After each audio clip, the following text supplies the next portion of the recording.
I realized that the world isn't too big for me. What happened in my life doesn't shape me.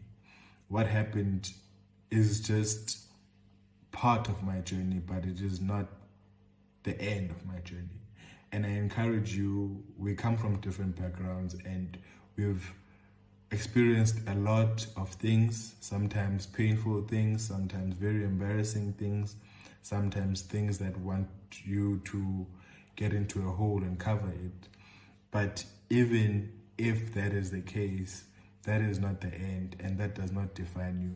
Do not be scared to stand, to stand tall amongst people, because you're like, hey, these people had this background and I didn't have this background.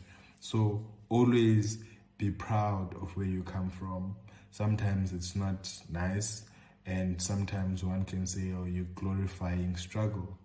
We're not glorifying struggle. It is through our past, it is through what we went through that we find our power, because then we develop the empathy and the understanding.